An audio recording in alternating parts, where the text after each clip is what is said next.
Hi, ನಮಸ್ತೆ ಎಲ್ರಿಗೂ. ಸವಿರುಚಿಯ ಆಟ ಚಾನಲ್ಗೆ ಸ್ವಾಗತ. ಇವತ್ತಿನ ರೆಸಿಪಿ ಅಬೆ ವಡೆ.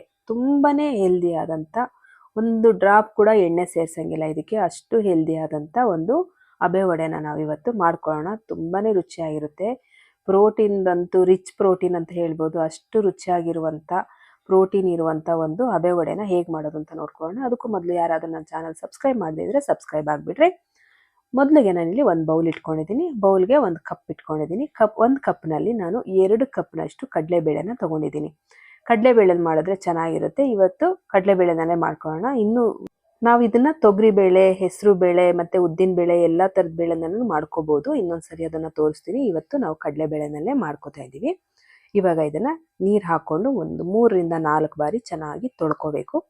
4 ಬಾರಿ ತೊಳೆದ್ಮೇಲೆ ಈ ರೀತಿಯಾಗಿ ನೀರನ್ನು, ಕಾಳು ನೆನೆಯೋಷ್ಟು ನೀರು, ಅಂದರೆ ಒಂದು 2 ಇಂಚಿನಷ್ಟು ನೀರಿರಲಿ ಕಾಳು ಮೇಲೆ, ಅಷ್ಟು ನೀರನ್ನು ಹಾಕಿ ನಾವು ನೆನೆಯೋದಕ್ಕೆ ಇಡಬೇಕು. ಏಕೆಂದರೆ ಕಡಲೆಬೇಳೆ ದಪ್ಪ ಆಗುತ್ತೆ ನೆಂದ ಮೇಲೆ. ಇವಾಗ ನಾವು ಇದನ್ನು ಒಂದು 4 ಗಂಟೆಗಳ ಕಾಲ ನೆನೆಯೋದಕ್ಕೆ ಇಟ್ಬಿಡೋಣ. 4 ಗಂಟೆ ಆದಮೇಲೆ ತೆಗೆದಿದ್ದೀನಿ ನೋಡಿ. ಈ ರೀತಿಯಾಗಿ ನಮಗೆ ಬೇಳೆ ಚೆನ್ನಾಗಿ ನೆಂದಿದೆ. ಕೈಯಲ್ಲಿ ಹಿಂಗಂದ್ರೆ ಕಟ್ಟಾಗುತ್ತೆ, ಆ ರೀತಿಯಾಗಿ ನಮಗೆ ನೆಂದಿದೆ. ಇವಾಗ ನೆಂದಿರುವಂಥ ಬೇಳೆನ ಒಂದು ಮಿಕ್ಸಿ ಜಾರ್ ತೊಗೊಂಡು, ನೀರು ಸೇರಿಸೋದು ಬೇಡ, ಆದಷ್ಟು ನೀರು ತೆಗೆದ್ಬಿಟ್ಟು ಈ ರೀತಿಯಾಗಿ ಬೇಳೆನ ಮಿಕ್ಸಿ ಜಾರ್ಗೆ ಹಾಕೊಳ್ಳಿ. ಇಲ್ಲಿ ಬೇಳೆ ಜೊತೆಗೆ ನಾವು 1 ಗೆಡ್ಡೆ ಬೆಳ್ಳುಳ್ಳಿನ ನೀಟಾಗಿ ಸಿಪ್ಪೆ ತೆಗೆದು ಹಾಕ್ಕೊಂಡಿದ್ದೀವಿ. ಮತ್ತು 1 ಇಂಚಿನಷ್ಟು ಹಸಿ ಶುಂಠಿ ಕೂಡ ಸಣ್ಣದಾಗಿ ಕಟ್ ಮಾಡಿ ತೊಳೆದು ಹಾಕ್ಕೊಂಡಿದ್ದೀನಿ. ಇದ್ರ ಜೊತೆಗೆ ಒಂದು 5ರಿಂದ 6 ಹಸಿ ಮೆಣಸಿನ್ಕಾಯಿ ಕಟ್ ಮಾಡಿ ಸೇರಿಸ್ಕೊಂಡಿದ್ದೀನಿ. ಮತ್ತು ಒಂದು 2 ಕಡ್ಡಿ ಕರಿಬೇವಿನ ಸೊಪ್ಪು, ಹಸಿ ಕರಿಬೇವಿನ ಸೊಪ್ಪಿದ್ರೆ ಹಾಕ್ಕೊಳ್ಳಿ, ಚೆನ್ನಾಗಿರುತ್ತೆ. 2 ಕಡ್ಡಿ ಕರಿಬೇವಿನ ಸೊಪ್ಪನ್ನು ಕೂಡ ಹಾಕ್ಕೊಂಡು, ಇವಾಗ ಇದಕ್ಕೆ ನೀರು ಸೇರಿಸೋದು ಬೇಡ. ನಾವು ಯಾವುದೇ ಕಾರಣಕ್ಕೂ ಸ್ವಲ್ಪ ಕೂಡ ನೀರು ಸೇರಿಸೋದು ಬೇಡ. ಹಾಗೆಯೇ ತರ್ತರಿಯಾಗಿ ರುಬ್ಕೊಂಬಿಡೋಣ. ನೋಡಿ, ಗೊತ್ತಾಗ್ತಾ ಇದೆಯಲ್ಲ, ಈ ರೀತಿಯಾಗಿ ತರ್ತರಿಯಾಗಿ ರುಬ್ಕೊಳ್ಳೋಣ. ನುಣ್ಣಗೆಲ್ಲ ಏನು ರುಬ್ಬೋದು ಬೇಡ. ಇವಾಗ ರುಬ್ಬಿರುವಂಥ ಮಿಶ್ರಣನ ಒಂದು ಪಾತ್ರೆಗೆ ಸೇರಿಸ್ಕೊತಾ ಇದ್ದೀನಿ. ಈ ರೀತಿ ಒಂದು ಪಾತ್ರೆಗೆ ಸೇರಿಸ್ಕೊಂಡಾದ್ಮೇಲೆ ಮತ್ತೆ ಮಿಕ್ಕಿದಂಥ ನಮಗೆ ಏನು ಕಡಲೆಬೇಳೆ ಮಿಕ್ಕಿದೆ ಅಲ್ವಾ, ಇನ್ನು ಈ ಬೇಳೆನೂ ಕೂಡ ನಾವು ಪೂರ್ತಿಯಾಗಿ ಮಿಕ್ಸಿ ಜಾರ್ಗೆ ಸೇರಿಸ್ಕೊಂಬಿಡೋಣ. ಈ ರೀತಿಯಾಗಿ ಮಿಕ್ಸಿ ಜಾರ್ಗೆ ಸೇರಿಸ್ಕೊಂಡಾದ್ಮೇಲೆ ಈ ಬೇಳೆ ಜೊತೆಗೆ ನಾವಿಲ್ಲಿ 1 ಪೀಸ್ ಚಕ್ಕೆ, 1 ಪೀಸ್ನಷ್ಟು ಚಕ್ಕೆ ಏನು ಹೇಳ್ತೀವಿ ನಾವು ನಾನ್ ವೆಜ್ ಮಸಾಲೆ ಪೌಡ್ರಿಗೆಲ್ಲ ಹಾಕ್ತೀವಲ್ಲ, ಈ ಚಕ್ಕೆ ಹಾಕ್ಕೊಂಡು, ಮತ್ತು ಒಂದು ಅರ್ಧ ಟೀ ಸ್ಪೂನಷ್ಟು ಕಾಳು ಮೆಣಸು, ಅರ್ಧ ಟೀ ಸ್ಪೂನಷ್ಟು ಜೀರಿಗೆನ ಹಾಕ್ಕೊಂಡು, ಇದಕ್ಕೂ ಕೂಡ ನಾವು ನೀರನ್ನು ಸೇರಿಸಬಾರ್ದು. ಈ ರೀತಿಯಾಗಿ ತರ್ತರಿಯಾಗಿ ರುಬ್ಕೋಬೇಕು. ಒಂದೊಂದು ಬೇಳೆ ಉಳ್ಕೊಂಡ್ರೆ ಚೆನ್ನಾಗಿರುತ್ತೆ, ಬಾಯಿಗೆ ಸಿಗ್ತಾ ಇರುತ್ತಲ್ಲ ತಿನ್ನೋದಕ್ಕೆ. ಇವಾಗ ರುಬ್ಬಿರುವಂಥ ಮಿಶ್ರಣನ ನಾನು ಇವಾಗ ಏನು ಒಂದು ಬೌಲಲ್ಲಿ ಸೇರಿಸಿಟ್ಕೊಂಡಿದ್ವಿ ಅದಕ್ಕೆ ಒಟ್ಟಿಗೆ ಸೇರಿಸ್ಕೊಂಡು, 1 ಕಪ್ನಷ್ಟು ಸಣ್ಣದಾಗಿ ಹೆಚ್ಚಿರುವಂಥ ಈರುಳ್ಳಿ ಮತ್ತು 1 ಕಪ್ನಷ್ಟು ಸಬ್ಬಸಿಗೆ ಸೊಪ್ಪು, ಇದನ್ನು ಕೂಡ ನೀಟಾಗಿ ತೊಳೆದು ಸಣ್ಣದಾಗಿ ಕಟ್ ಮಾಡಿ ಸೇರಿಸ್ಕೊಳ್ಳಿ. ಈ ರೀತಿ ಎಷ್ಟು ಸಣ್ಣಗಾಗುತ್ತೋ ಅಷ್ಟು ಚಿಕ್ಕದಾಗಿ ಕಟ್ ಮಾಡಿಕೊಂಡು ನಾವು ಸೇರಿಸ್ಕೋಬೇಕು.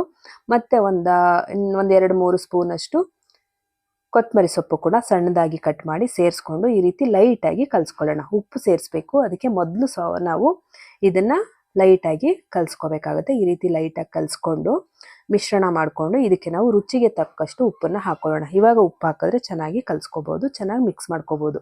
ಇವಾಗ ನಾವು ಉಪ್ಪನ್ನು ಹಾಕ್ಕೊಂಡು ಮತ್ತೆ ಇನ್ನೊಂದು 2 ನಿಮಿಷ ಕೈ ಬಿಡದೆ ಚೆನ್ನಾಗಿ ತಿರುಗಿಸ್ಕೊಳ್ಳಿ, ಅಂದರೆ ಈ ರೀತಿ ಕಲಿಸ್ಕೊಳ್ಳಿ. ಒಂದು 2 ನಿಮಿಷ ಚೆನ್ನಾಗಿ ಕಲಿಸ್ಕೊಂಡಾಗ ಈರುಳ್ಳಿನಲ್ಲೆಲ್ಲ ಏನು ನೀರಿನ ಅಂಶ ಇರುತ್ತೆ ಇದೆಲ್ಲ ಚೆನ್ನಾಗಿ ನಮಗೆ ಬಿಟ್ಕೊಳ್ಳುತ್ತೆ, ಹೊಂದ್ಕೊಳ್ಳುತ್ತೆ ಉಪ್ಪು ಖಾರ ಎಲ್ಲ. ನೋಡಿ, ಈ ರೀತಿಯಾಗಿ ಒಂದು 2 ನಿಮಿಷ ಚೆನ್ನಾಗಿ ಮಿಕ್ಸ್ ಮಾಡ್ಕೊಂಡಾದ್ಮೇಲೆ, ಕಾಣಿಸ್ತಾ ಇದೆಯಲ್ಲ, ಕೈ ಬಿಡದೆ ನಾವು ಈ ರೀತಿಯಾಗಿ ಮಿಕ್ಸ್ ಮಾಡ್ಕೋಬೇಕು. ಇವಾಗ ನಾವು ಮಿಕ್ಸ್ ಮಾಡ್ಕೊಂಡು ಆಯಿತು. ಇವಾಗ ನೋಡಿ, ಉಂಡೆ ಮಾಡಿ ತೋರಿಸ್ತೀನಿ ನಮಗೆ ಯಾವ ಹದವಾಗಿ ನಮಗೆ ಉಂಡೆ ಬಂದಿದೆ ಅಂತ. ಚೆನ್ನಾಗಿ ಬಂದಿದೆ ನೋಡಿ, ಈ ರೀತಿ ಬಂದರೆ ಸಾಕು. ಅದಕ್ಕೆ ನಾವು ನೀರನ್ನು ಸೇರಿಸಬಾರ್ದು. ಈರುಳ್ಳಿ ಎಲ್ಲ ಹಾಕಿರ್ತೀವಲ್ವ, ಈರುಳ್ಳಿನಲ್ಲೂ ಕೂಡ ನೀರಿನ ಅಂಶ ಇರುತ್ತೆ, ಸೊಪ್ಪು ಹಾಕಿರ್ತೀವಿ, ಮತ್ತು ಬೇಳೆ ರುಬ್ಕೋಬೇಕಾದ್ರೂ ಸ್ವಲ್ಪ ಕೂಡ ನೀರು ಸೇರಿಸಿಲ್ಲ. ಇವಾಗ ಚೆನ್ನಾಗಿ ನಮಗೆ ಮಿಶ್ರಣ ರೆಡಿಯಾಗಿದೆ. ಇವಾಗ ವಡೆ ಮಾಡೋದಕ್ಕೆ, ಅಬೆ ವಡೆನ ಮಾಡೋದಕ್ಕೆ ನಾವು ಇಡ್ಲಿ ಪಾತ್ರೆಯಲ್ಲಿ ನಾನು ಸ್ಟವ್ ಹಚ್ಕೊಂಡು ನೀರು ಇಟ್ಕೊಂಡಿದ್ದೀನಿ. ನೀರು ಬಿಸಿ ಆಗೋಷ್ಟರಲ್ಲಿ ನಾವು ಇದಕ್ಕೆ ಇಡ್ಲಿ ಸ್ಟ್ಯಾಂಡು ಅಥವಾ ನಿಮ್ಗೆ ಏನಾದರೂ ಅಬೆ ವಡೆ ಮಾಡೋ ಥರನೇ ಪ್ಲೇಟ್ ಇದ್ದರೆ ಇದಕ್ಕೇ ಇಟ್ಕೋಬೋದು. ನಾನಿಲ್ಲಿ ಇಡ್ಲಿ ಪಾತ್ರೆಗೆ ಹಾಕ್ತಾ ಇದ್ದೀನಿ. ಇದಕ್ಕೆ ಸ್ವಲ್ಪ ತುಪ್ಪನ ಹಾಕ್ಕೊಂಡಿದ್ದೀನಿ. ತುಪ್ಪ ಹಾಕ್ಕೊಂಡು ಲೈಟಾಗಿ ಈ ರೀತಿ ಸ್ಪ್ರೆಡ್ ಮಾಡ್ಕೊಳ್ಳಿ. ಸ್ಪ್ರೆಡ್ ಮಾಡ್ಕೊಂಡಾದ್ಮೇಲೆ ಒಂದೊಂದು ಉಂಡೆ ನಿಮ್ಗೆ ಯಾವ ಗಾತ್ರದಲ್ಲಿ ಬೇಕೋ ಆ ಗಾತ್ರದಲ್ಲಿ ನಾವು ಉಂಡೆನ ಇಟ್ಟು ಈ ರೀತಿಯಾಗಿ ಒಡೆಯಾಗಿ ತಟ್ಬಿಟ್ಟು, ಈಗ ನೋಡಿ ಈ ಥರ ತಟ್ಕೊಂಡು ನಾವೇನು ಮಾಡೋಣ, ಇವಾಗ ಬೇಯೋದಕ್ಕೆ ಇಟ್ಬಿಡೋಣ. ನೀರು ಕಾದಿದೆ, ಸ್ಟವ್ ಮೇಲೆ ನೀರು ಕಾದಿದೆ ನೋಡಿ. ಇವಾಗ ನಾನು ತಟ್ಟೆನ ಇಡ್ತಾ ಇದ್ದೀನಿ. ಅಬೆ ವಡೆ ರೆಡಿ ಆಗೋಗ್ಬಿಡುತ್ತೆ. ಒಂದು 10ರಿಂದ 15 ನಿಮಿಷ ಬೇಯಿಸ್ಕೊಳ್ಳಿ. ಕರೆಕ್ಟಾಗಿ 10 ನಿಮಿಷ. ನಿಮ್ಗೆ ಇನ್ನೂ ಬೆಂದಿಲ್ಲ ಅಂದರೆ ಒಂದು 5 ನಿಮಿಷ, 15 ನಿಮಿಷ ಬೇಯಿಸ್ಕೊಂಡ್ರೆ ನಮಗೆ ಹಬೆ ವಡೆ ರೆಡಿ ಆಗೋಗ್ಬಿಡುತ್ತೆ. ರುಚಿಯಾದಂಥ ಒಂದು ಹಬೆ ವಡೆ ತುಪ್ಪದ ಜೊತೆ, ಚಟ್ನಿ ಜೊತೆ, ಸಾಸ್ ಜೊತೆ ಎಲ್ಲ ತಿನ್ನೋದಕ್ಕೆ ತುಂಬಾನೇ ಚೆನ್ನಾಗಿರುತ್ತೆ. ಇವಾಗ ನೋಡಿ ನಾನು 15 ನಿಮಿಷ ಬೇಯಿಸ್ಕೊಂಡಿದ್ದೀನಿ. ಸ್ಪೂನಲ್ಲಿ ತೋರಿಸ್ತೀನಿ ನೋಡಿ, ಸ್ವಲ್ಪ ಕೂಡ ಕಚ್ಕೋತಾ ಇಲ್ಲ, ಚೆನ್ನಾಗಿ ಬೆಂದಿದೆ. ಈಗ ನೋಡಿ ಈ ರೀತಿಯಾಗಿ ಸುಮ್ಮನೆ ಹಿಂಗೆ ಎತ್ತಿದ್ರೆ ಸಾಕು ಬರುತ್ತೆ. ತುಂಬಾನೇ ಚೆನ್ನಾಗಿದೆ. ಮಡ್ಚ್ಬಿಟ್ಟೆಲ್ಲ ಮತ್ತೇನು ಬೇಯಿಸೋದು ಬೇಡ. ನೋಡಿ ಈ ರೀತಿಯಾಗಿ ಬೇಯಿಸ್ಕೊಂಡ್ರೆ ಸಾಕು. ಸಖತ್ತಾಗಿರುತ್ತೆ. ಎಷ್ಟು ರುಚಿಯಾಗಿರುತ್ತೆ ಅಂದರೆ ಹೆಲ್ತಿಗೂ ಕೂಡ ತುಂಬಾನೇ ಒಳ್ಳೆಯದು. ಈ ರೀತಿ ಮಾಡಿಕೊಂಡ್ರೆ ನಾವು ಎಣ್ಣೆನೆಲ್ಲ ಕರಿಯೋದ್ರ ಬದಲು ಈ ರೀತಿನೂ ಒಮ್ಮೆ ಮಾಡ್ಕೊಂಡು ನೋಡ್ಬೋದು. ತುಂಬಾನೇ ಚೆನ್ನಾಗಿರುತ್ತೆ. ಸೂಪರಾಗಿ ಬರುತ್ತೆ.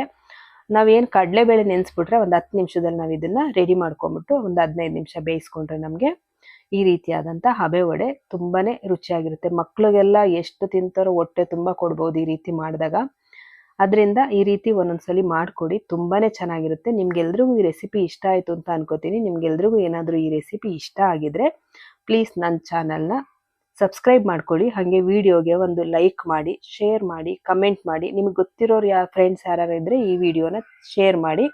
ಇಷ್ಟೊತ್ತು ವಿಡಿಯೋ ನೋಡಿದ್ದಕ್ಕೆ ತುಂಬಾನೇ ಧನ್ಯವಾದಗಳು. Thank you for watching. Thank you all.